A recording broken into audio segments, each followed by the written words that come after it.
Good afternoon, folks.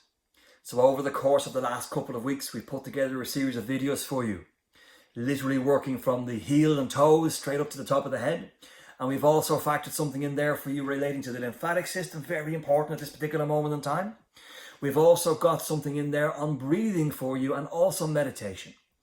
All these things designed to help you feel better from a day-to-day perspective, where you can pick and choose from the videos that we have got what ones feel better for you on any given day, or what series of those videos feel better for you as part of a day-to-day way of helping yourselves, particularly in these times that we have to contend with right now.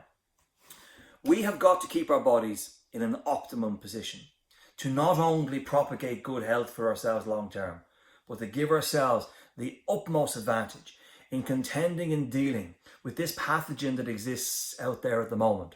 But there's always a pathogen. Just at the moment we have a particularly aggressive one that's forcing us to look at things a little bit differently. And we're going to talk about that a little bit later on in this video.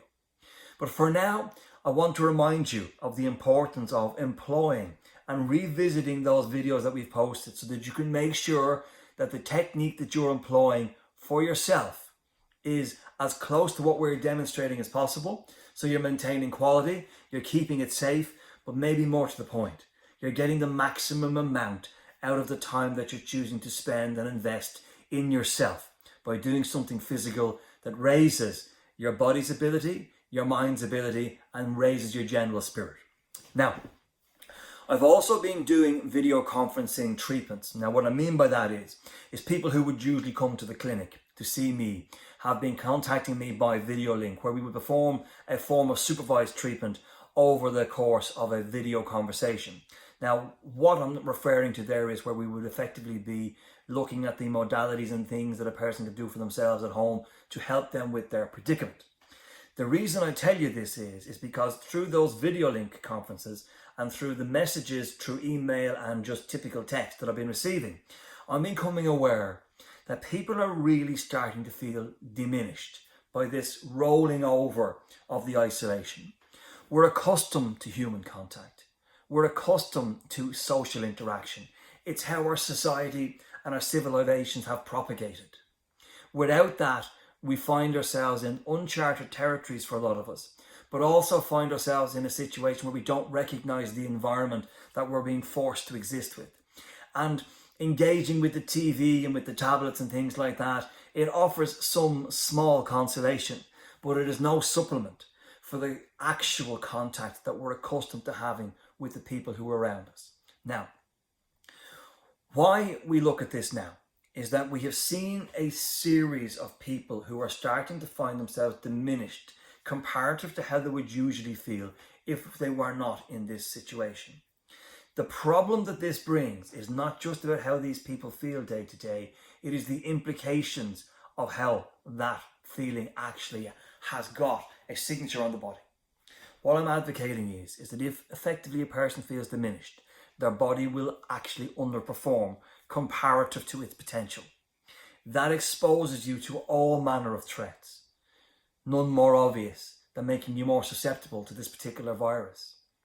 We need to reinforce the importance right now that you've got to do your utmost to keep yourself in good order. You've got to stay focused on doing something that makes you feel good.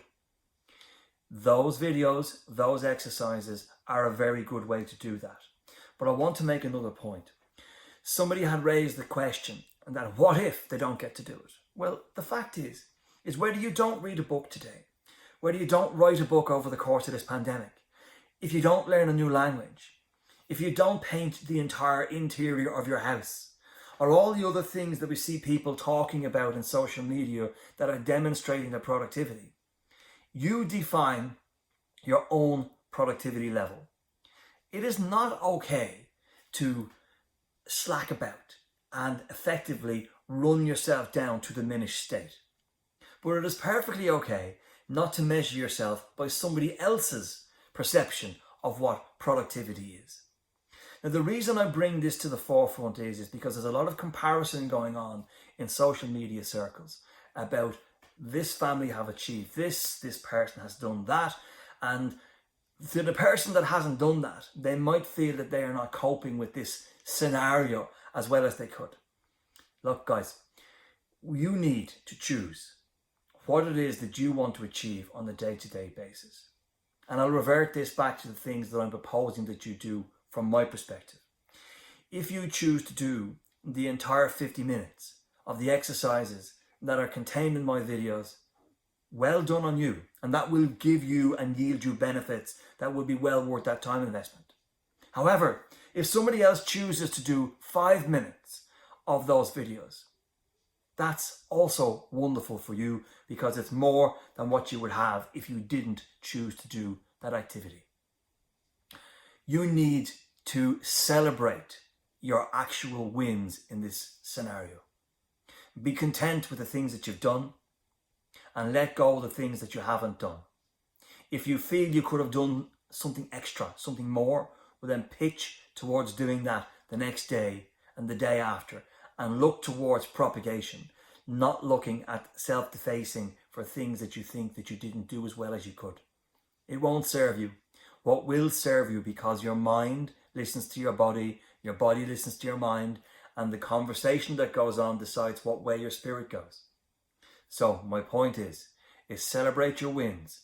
Look to the things that you feel that you should be doing for yourself, and decide what of those things you're going to do on a particular day. And if you achieve them, wonderful. If not, celebrate what you've achieved and put the rest onto the next day's list. But carry on, guys, focusing on your health and your well-being, because that's where your future is. Have a good day.